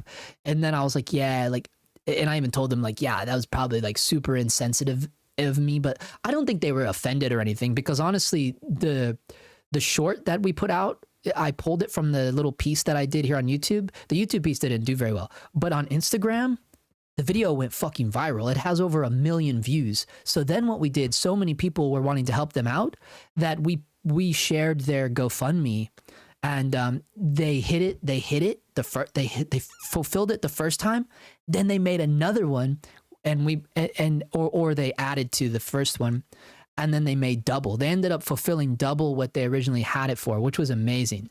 And yeah, and I like to think, you know, like hopefully, you know, I like to think that I contributed, well, all of us, you know, because it was me and my wife and a producer that we were working with. I'm like, you know, I like to think that we contributed to them, getting them a little bit of money. And in my opinion, they didn't ask for enough, honestly. Like, but the fact, like, I hope, you know, like the fact that the video went over 1 million views, and literally people were DMing me like every day, like, yo, can you share the link? And I'm like, it's in the bio, it's in the bio, it's in the bio, you know, like it was in our bio, like, but yeah, so I feel like that had a little bit of good to it, you know, like we helped them out a little bit, and yeah, and that was probably the most, like, the coolest thing for me so far in like the documentary realm of being like, yeah, we're felt like we were doing something, you know, by being able to help them out just a little bit, you know, just a little tiny bit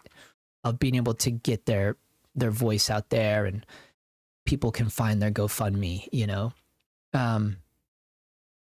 It was just cool. It was cool. ABC, always be cool. Yeah, dude. Oh, when you have time, check out that movie The Fall. You'll dig it. Yeah, dude. Oh, wait, you mean Before the Fire? Oh, yeah, that makes way more sense. Yeah, they're all going to want those photos now. 100%. 100%. Yeah, that's funny. Before the Fire. Yeah, because now it's just fucking rubble, dude. There's nothing left out there. Let's see. Yeah, these are just weird ass photos, man. So weird. Ooh, I might have crushed that one too hard. But look, there is no dust on these. There is 0 dust on these, and I'm so stoked about that. This is my first time scanning with the new with that new brush. I don't even know what they call that thing. It's like a little mouth with bristles in there. First time using that in the scan there.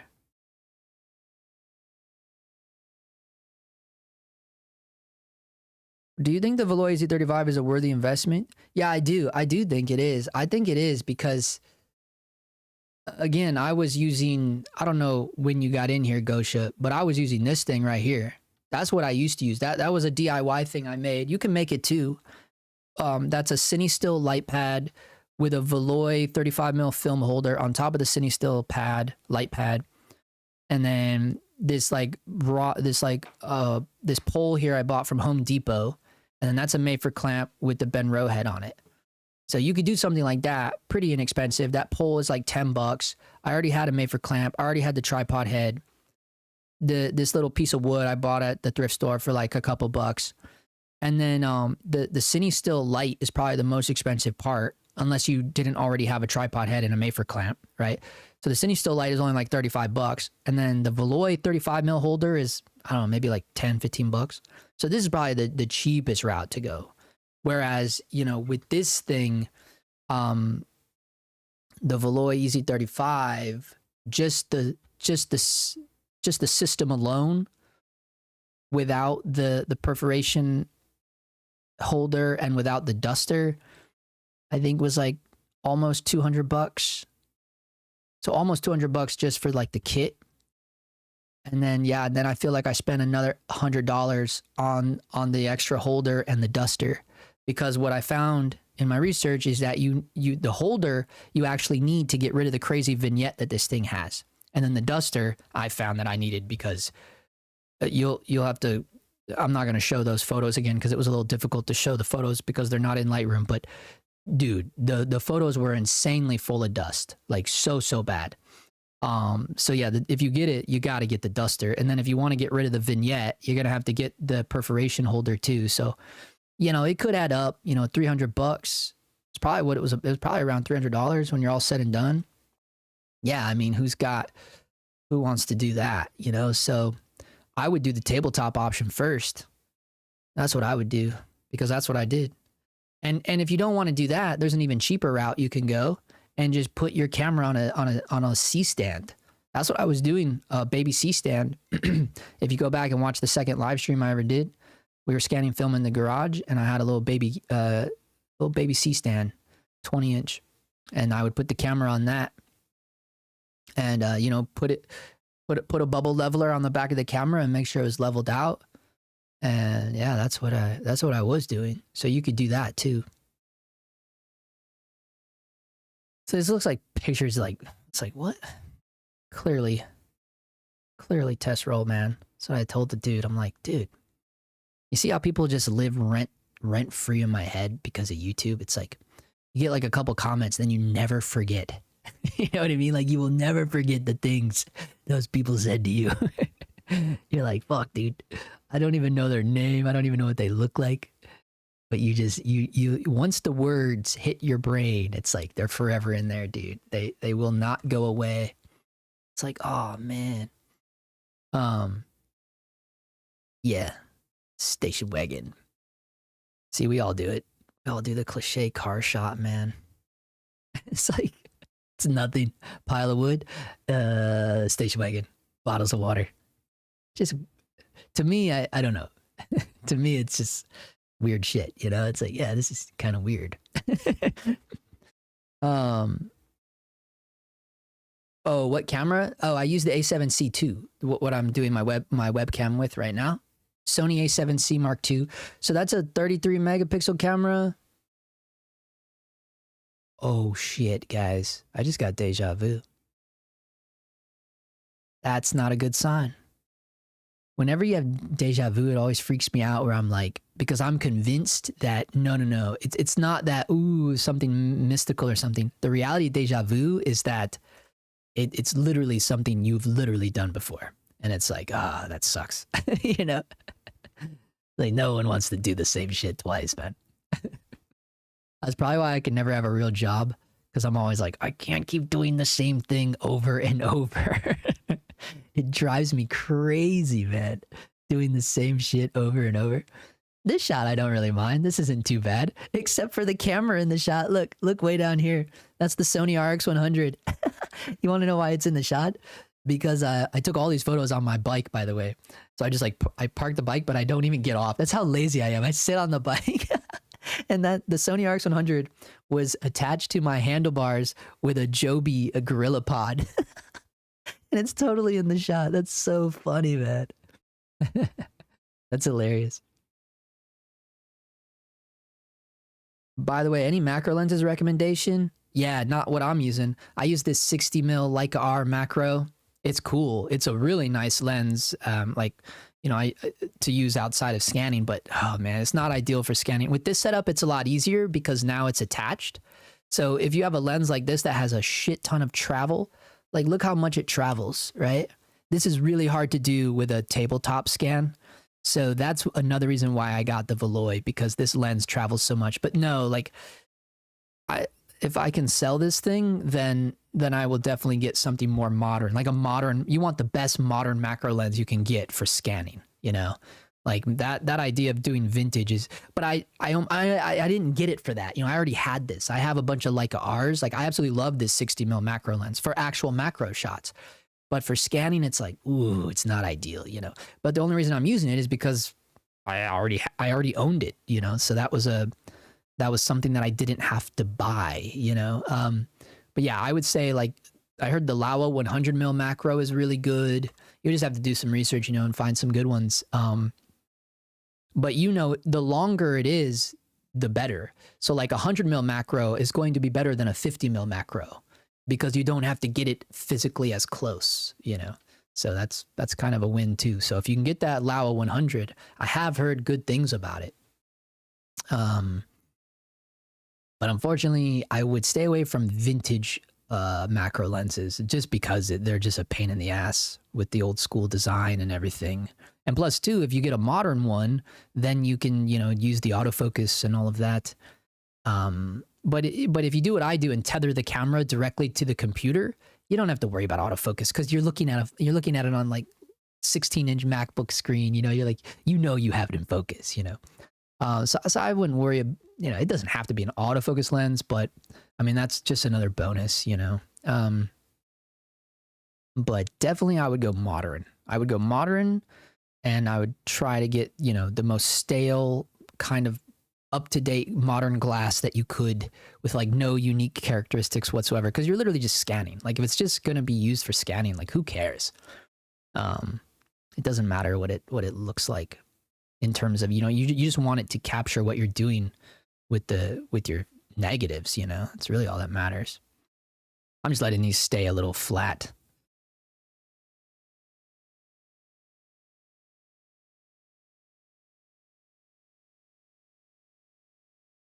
Yeah, you're looking to get a used A7C2. That's a solid buy, man. Literally missed one today. Someone was selling one for $2,500. $2,500 for an A7C2. That's a little much in my opinion. Like, I don't know if I would pay that for a used, not for a used one. That's a little high price, man. A little bit too much. A little bit too much. Yeah, we got a pretty chill live going on tonight. Nothing too exciting. But just was going to do this for anybody interested, because it's a nice workflow. Now that I have that brush on there, all the dust is gone.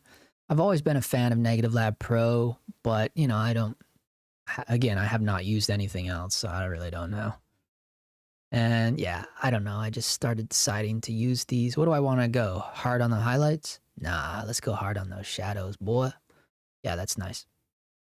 The problem is though, is like, I could have boosted the yellows on that truck a little bit more. Now that I'm looking at this, I'm like, dude, the yellows on that truck were, again, I don't really care that much, but right, isn't that truck yellow? This is the only downside with the going from Negative Lab to Lightroom. It's like, damn, you have to do it in Negative Lab. So you would have to open this up again, go in there. I think I would probably just boost the saturation in that truck. I think it was yellow. It was supposed to be yellow, but I'm not sure what color it was. We're getting here towards the end, I promise. I'm going to flip this one around. We'll do this.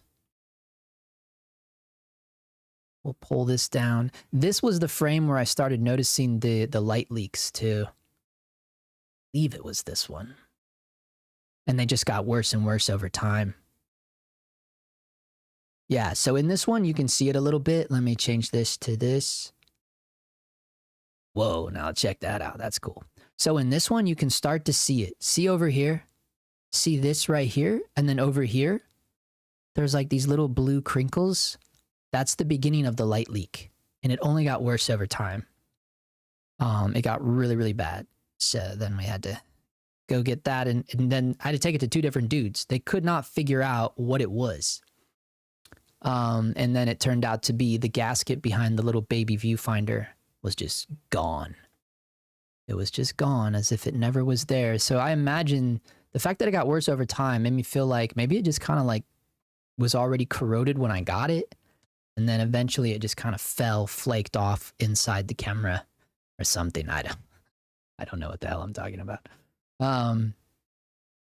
Yeah, we'll just go with this. Screw it. And here you can see it. You can see it here, right here. See that little blue here? These little crinkles? That's what it was. Light leak. Yeah, dudes. All right, it looks like we're winding down here. Only got a couple more photos. Nice, chill, soft, easy crowd. We won't do any more surprise streams. It doesn't work out very well for anybody. No. But it was cool. It was cool. We got to check out Ghosh's work. Thank you all for stopping in. And that's it. We're donezo. We're out of here. We are no longer...